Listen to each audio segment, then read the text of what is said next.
chapter 11, I think it's a really, I mean, it's a simple chapter. And what I wanted to do with it was, when I read about people talking about communication and quality communication and how to communicate and so on, I oftentimes get a little frustrated because there's never any sort of like granular examples of what the heck they're talking about. And so that's what I try to do with this chapter is I pulled like 7 scenarios from the world, and I talked about them and how important they are, or how important communication is in each one of those settings or scenarios.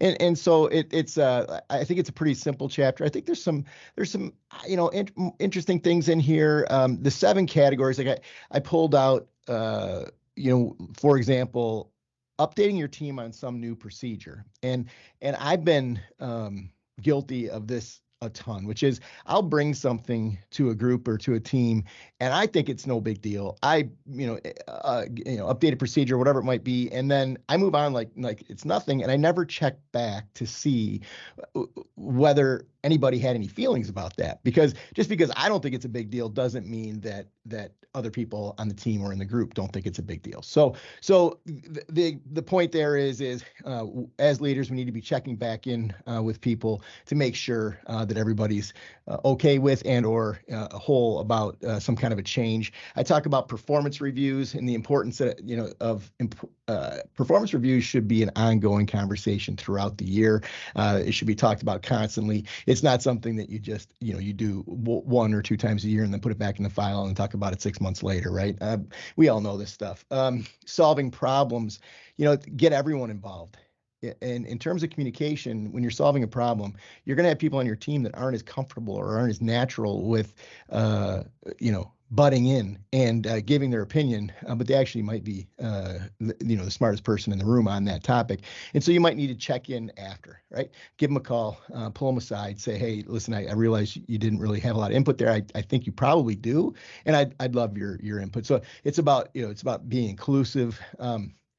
I talk about blending the personal and the professional, and in terms of communication, like we need to be okay as leaders with engaging what in the heck is going on for people, both personally and professionally. And the check-ins when you're with people are important, right? And it's 99 out of 100 times in organizational America, you ask, how's it going? Oh, good, we're good. And then boom, you move on, right? And we're all guilty of it. But it's taking that extra second to actually say, no, really, like, how are things going? Are you struggling with anything, or what are you inspired about right now? And really going that one step farther to try to get into a more real conversation about how people are feeling and how people are doing. I think receiving feedback on your own performance as a leader, you got to invite that. You got to make it safe. But that is such a valuable form of communication.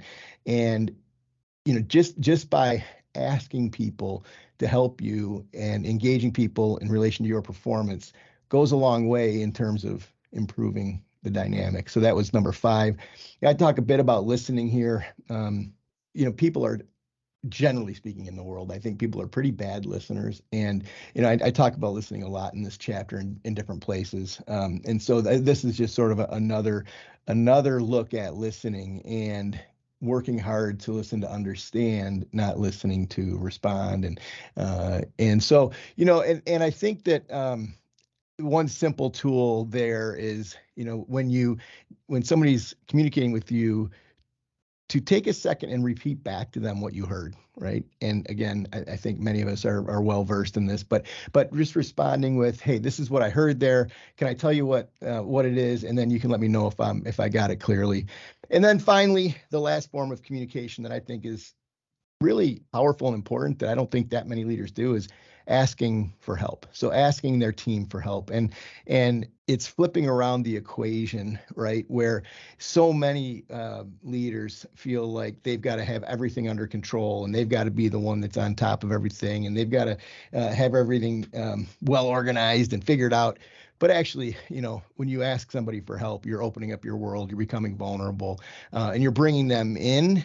And really what we need to be going for, and I guess that makes it a symbiotic relationship. And really what we're going for is that each one of us is one half of a symbiotic relationship, right? And so, and I talk in this section about that you're inviting somebody into your world, you're asking them for help, you're being a little bit vulnerable, and people want to help, right? And so that's another form of communication that I think is really important. And when we are communicating, again, I talked about this the last time I was on, we're either depleting or we're building trust.